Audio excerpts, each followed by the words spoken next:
क्या होगा दोस्तों अगर एक शेर के बच्चे को कुत्तों के बच्चों के साथ पाला जाए, तो क्या शेर शेर ही रहेगा या कुत्ता बन जाएगा?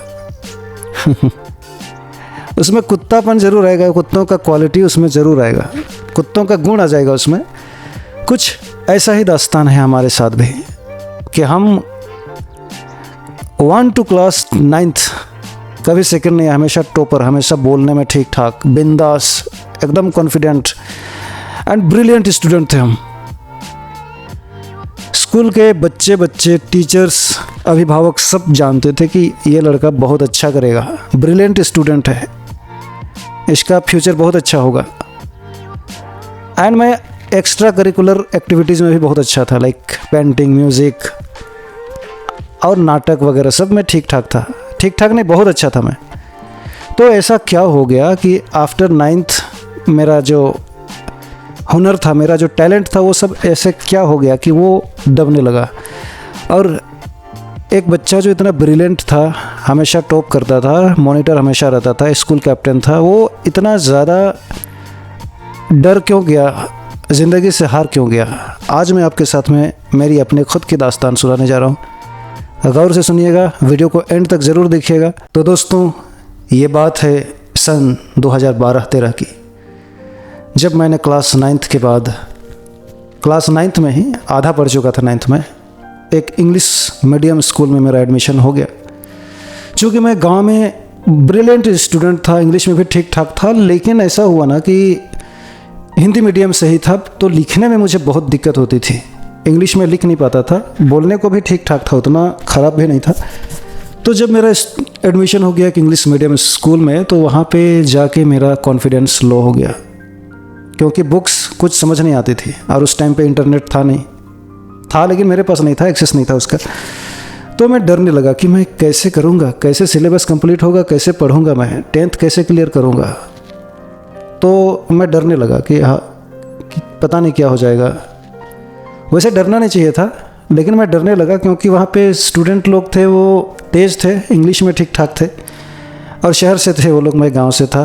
कुछ लोग गांव से भी थे, ज़्यादातर गांव से ही थे, बट जो ब्रिलियंट स्टूडेंट को देख के, जो इंग्लिश में टॉकिंग करते हैं, उनको देख के मोरल डाउन हो जाता है। तो कुछ ऐसा ही हुआ मेरे साथ भी।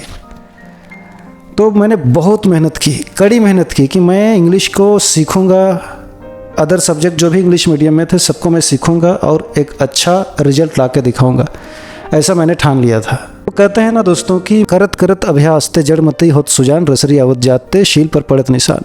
ऐसा कुछ कहावत है कि मेहनत करने से जड़मती मतलब जड़ बुद्धि भी तेज हो सकता है। तो ऐसा कुछ हुआ। मैंने गांव से जाकर एक एवरेज स्कूल से वहाँ पे इंग्लिश मीडियम स्कूल में मैंने टॉप रैंक बनाया, टॉप 3 में आ गया, मैं 3rd पोजीशन हासिल किया क्लास 10th में। और मुझे बहुत ही ज़्यादा अच्छा लगा कि मैं गांव से आकर इतना अच्छा मैंने रैंक लेकर आया। तो सब लोग खुश थे, टीचर्स भी, कि ये गांव से आकर इतना मेहनत करने वाला लड़का मिल गया। टीचर्स तो हमेशा ढूंढते हैं ना कि अच्छा स्टूडेंट मिल जाए, तो मुझे भी बहुत अच्छा लगा उस टाइम पे। तो जैसा मैंने आपको अभी बताया कि क्लास 10th में मैं 3rd टॉपर था अपने क्लास में। उसके बाद में कुछ ऐसा हुआ ना दोस्तों कि मुझे ना एक्चुअली पता नहीं था कि मुझे आगे लाइफ में करना क्या है। मुझे मेरे भैया के द्वारा ये बताया जाता था कि तुम्हारा हाइट ठीक है, बॉडी ठीक है, तुम्हारा बोलने का तरीका ठीक है, तुमको नेवी में होना चाहिए या एयरफोर्स में होना चाहिए, या कम से कम आर्मी में तो होना ही चाहिए, ऐसा बोलते थे वो। और चूँकि वो मेरे से 3 साल सीनियर हैं, उस टाइम पे भी थे, तो वही मुझे रास्ता दिखाते थे कि तुम्हें ना इसकी तैयारी करनी चाहिए, एनडीए की तैयारी करनी चाहिए। तो मैं एनडीए की तैयारी करने लगा। 9th के साथ ही मैं 9th में ही मैंने शुरू कर दिया था कि मुझे एनडीए में जाना है, नेशनल डिफेंस एकेडमी में। तो उसकी तैयारी शुरू कर दी। जिम जाता था, सुबह 4 बजे उठकर दौड़ने जाता था, अच्छा खाना खाता था, हॉस्टल का चना वगैरह, गुड़ वगैरह जो मिलता था। घर से भी सपोर्ट मिलता था कि थोड़ा फिटनेस में ध्यान दो, तो वो सब करने लगा मैं। लेकिन एक प्रॉब्लम थी दोस्तों, मेरे साथ वो प्रॉब्लम नहीं थी। मैं ना अंधाधुंध फॉलो कर रहा था मेरे भैया को कि वो जो बताएंगे वही मैं करूँगा, क्योंकि मुझे कुछ रास्ता पता नहीं था। ऐसा इसलिए था क्योंकि इंग्लिश मेरे लिए प्रॉब्लम था। इंग्लिश मीडियम में जाने के बाद ना मेरा दिमाग जो है वो हाइक हो चुका था। कि मुझे करना क्या है लाइफ में। मैं अपना कोई फ्यूचर ही नहीं देख रहा था 10th तक भी। तो वही बोलते थे कि तुम साइंस लेके पढ़ो, तुम्हारा नंबर अच्छा आया है। चूँकि मुझे उस टाइम पे पता नहीं था कि मेरा इंटरेस्ट किस में है, लेकिन अंदर से था कि मुझे तो कुछ अलग ही करना है, जो लोग कर रहे हैं उससे थोड़ा हट के ही करना है, ये मुझे पता था। लेकिन डर था कि पता नहीं क्या हो जाएगा यार।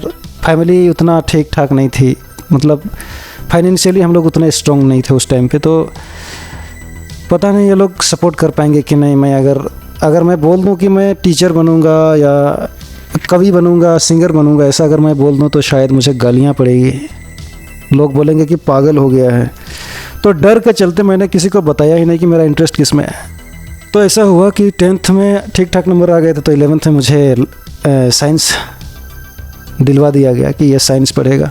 चूँकि मुझे बोला गया था कि तुम NDA की तैयारी करोगे, CDS की तैयारी करोगे, आर्मी में जाओगे, नेवी में जाओगे, कहीं पर भी जाओगे, लेकिन डिफेंस सेक्टर में ही जाओगे, ऐसा मुझे बोल दिया गया था। तो मैं उसकी तैयारी करने लगा। लेकिन ऐसा हुआ ना दोस्तों कि अंधाधुंध किसी चीज़ को फॉलो करना ना सबसे बड़ा बेवकूफ़ी होता है।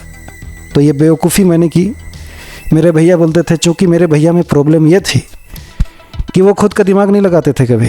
कोई उनको बोल दिया कि ये पढ़ेगा, वो पढ़ेगा, तो उस तरह से जितने भी लोग भैया लोग और थे वो लोग बोलते थे कि तुमको ये पढ़ना चाहिए, ये बुक पढ़ना चाहिए, ये इसका क्वेश्चन सॉल्व करना चाहिए। कि मेरा दिमाग हैक हो चुका था, तो मैं अंधाधुंध फॉलो करने लगा।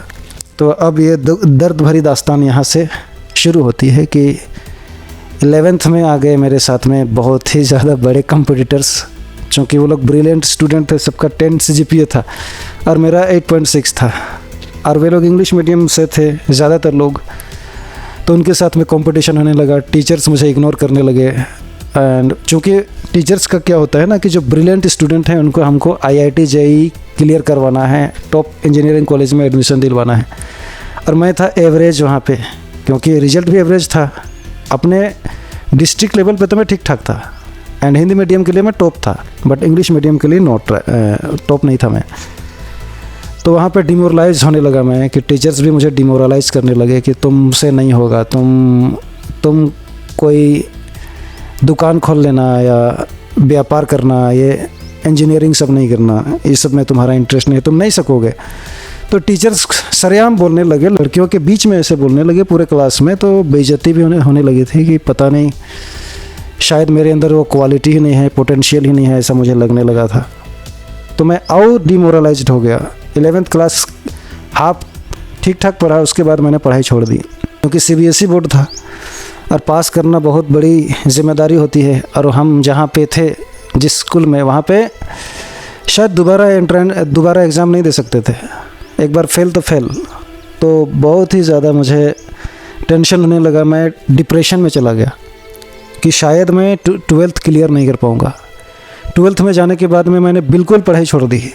कैसे होगा यार, छोड़ो यार। इतना ज़्यादा मैंने भैया लोगों को फॉलो किया ना, उनके बताए हुए रास्ते पर चला कि मुझे अपने आप पे भरोसा ही नहीं रहा कि वही लोग बताएंगे।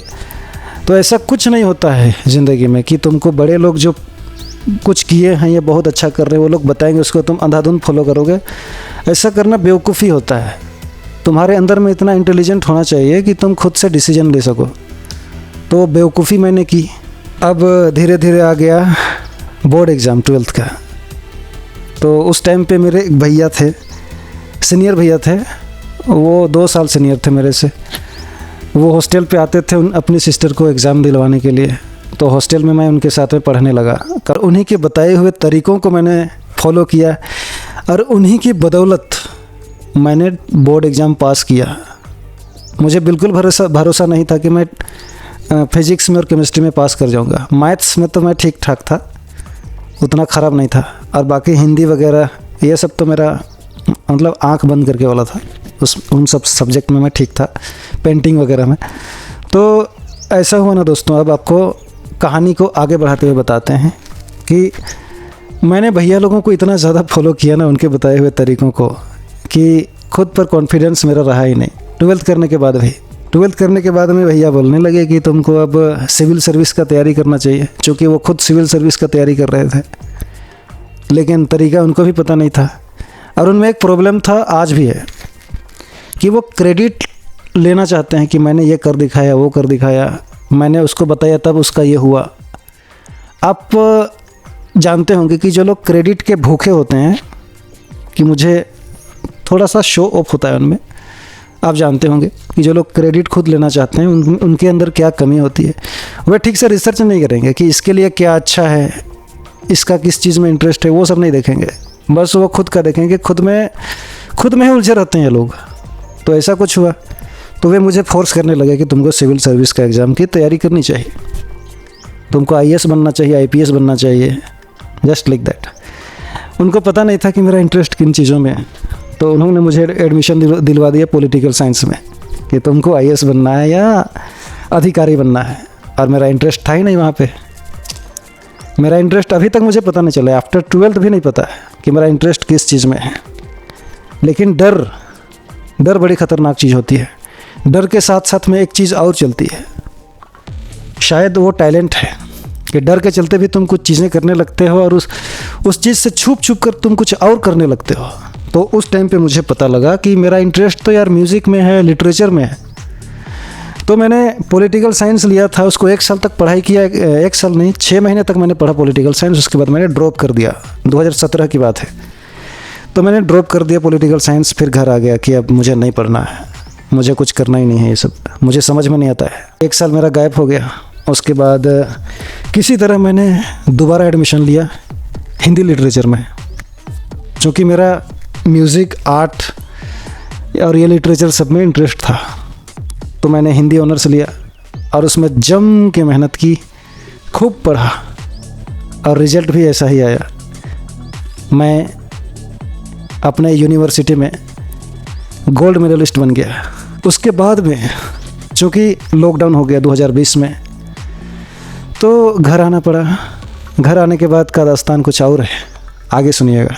तो दोस्तों, चूँकि मैं गोल्ड मेडलिस्ट बन चुका था, टॉपर हो गया था कॉलेज में, और टीचर्स भी मुझे बहुत अप्रिशिएट करते थे कि ये तुम बहुत अच्छा करोगे। अब वे चाहते थे ना टीचर्स की तो ये प्रोफेसर बने, और मुझे प्रोफेसर बनने में कोई इंटरेस्ट नहीं था। मुझे कॉलेज करने के बाद भी पता नहीं था कि मुझे करना क्या है। केवल इंटरेस्ट बेसिस पे मैंने हिंदी लिटरेचर रखा था, लेकिन करना क्या है ये मुझे कॉलेज करने के बाद भी पता नहीं था। मुझे टीचिंग नहीं करनी थी, गवर्नमेंट जॉब नहीं करना था, ये पता था, लेकिन आगे करना क्या है ये पता नहीं था।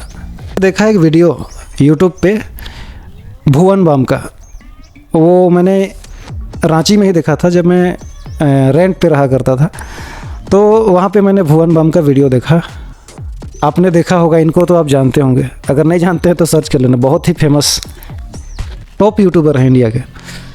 तो इनका मैंने वीडियो देखा कि एक ही आदमी इतने अलग अलग कैरेक्टर करता है।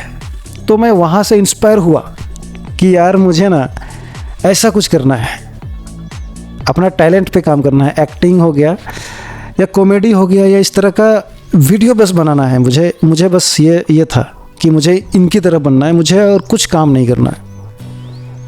तो ऐसा कुछ हुआ, लेकिन बीच में हो गया मुझे कोविड होने के बाद में फिर बीमारी इतना मुझे कमज़ोर कर दिया कि मुझे जीने का मतलब उम्मीद ही ख़त्म हो गया कि मैं जीऊँगा तो करूँगा क्या यार। पूरा मतलब मर के जिया हूँ मैं कोविड में, किसी तरह बच गया यार, नहीं तो मैं मर गया होता।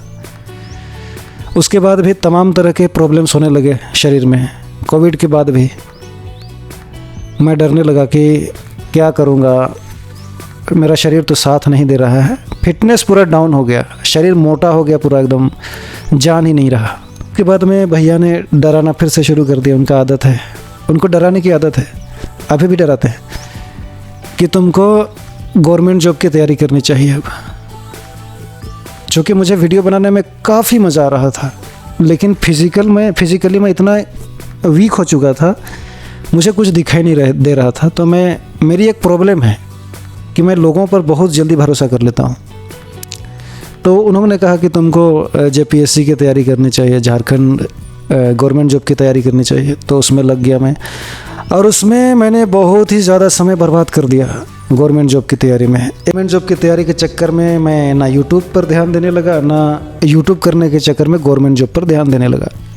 एक चीज़ का हमेशा ध्यान रखना दोस्तों, अभी के टाइम पे तो वो चीज़ अप्लाई नहीं होता है, लेकिन पहले अप्लाई होता था कि तुम दो नाव पर एक साथ पैर नहीं रख सकते।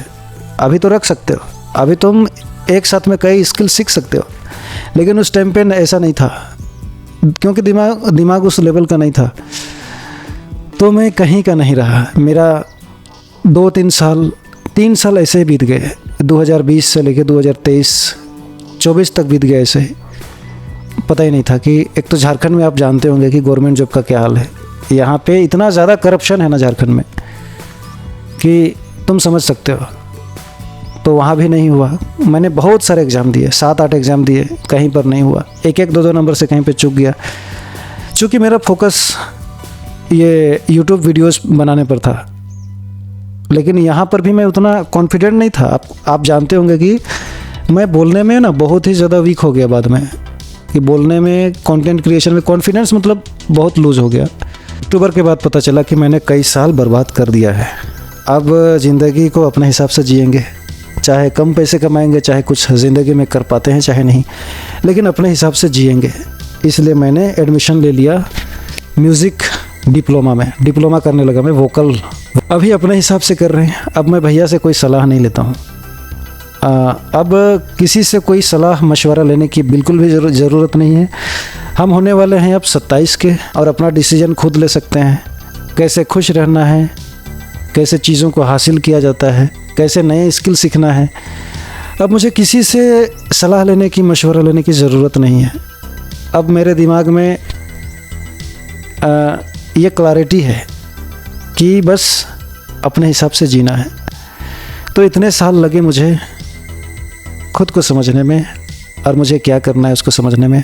अब इस टाइम पे ये दिमाग में क्लियर है कि मुझे अब कंटेंट क्रिएशन करना है, आर्ट म्यूज़िक में कुछ करना है। इन सब चीज़ों में ना काफ़ी मज़ा आ रहा है दोस्तों। सबसे बड़ी बात यह है कि जिस काम में तुमको मज़ा आने लगे, जिस काम में तुम्हारा इंटरेस्ट हो, वो काम फिर काम नहीं रहता, वो खेल जैसे लगने लगता है। तो अभी जो कुछ भी मैं कर रहा हूँ वो सब खेल है, और इसमें काफ़ी मज़ा आ रहा है। बस इंतज़ार है तो थोड़ी सी छोटी सी सफलता की, कि चैनल मोनेटाइज हो जाए, या मैं जो गाने बनाता हूँ, गाने लिखता हूँ, उससे मुझे शोज़ मिलने लग जाए। बस इतना सा ही फासला है।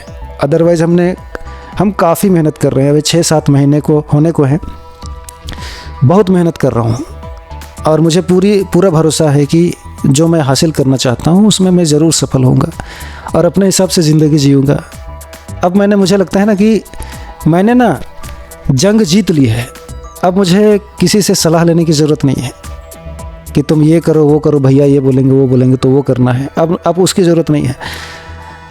अब क्योंकि कम भी पैसे कमाएंगे तो उसको हम पैसे से पैसे बनाना हम सीख जाएंगे, क्योंकि इतने सालों में हमने क्या क्या नहीं सहा है, क्या क्या नहीं देखा है, किस से नहीं सुना है, किसकी बात क्या गलत हो सकती है, किसकी कौन सी बात सही हो सकती है, किससे क्या सीखा जा सकता है। बहुत सारा चीज़ हमने सीख चुका है। तो अब आनंद लेना है ज़िंदगी का। जो कुछ करना चाहते हैं वो अपने हिसाब से करेंगे, फिर मज़ा आएगा। कंटेंट क्रिएशन में भी मज़ा है ना दोस्तों। जैसा आपने देखा कि ऐसा कुछ मेरा स्टोरी था। मैं इसको थोड़ा सा साइड एंगल दे सकता था, लेकिन साइड एंगल देना शायद मेरे भैया देखेंगे तो उनको अच्छा नहीं लगता, और मैं थोड़ा सा रंडी रोना करना नहीं चाहता था, और नहीं चाहता हूँ कि मैं किसी को ब्लेम करूँ या ये हो गया वो हो गया। इसलिए मैंने इसको साइड एंगल, इसमें साइड टच नहीं दिया, मैंने नॉर्मल ऐसा ही बना दिया है।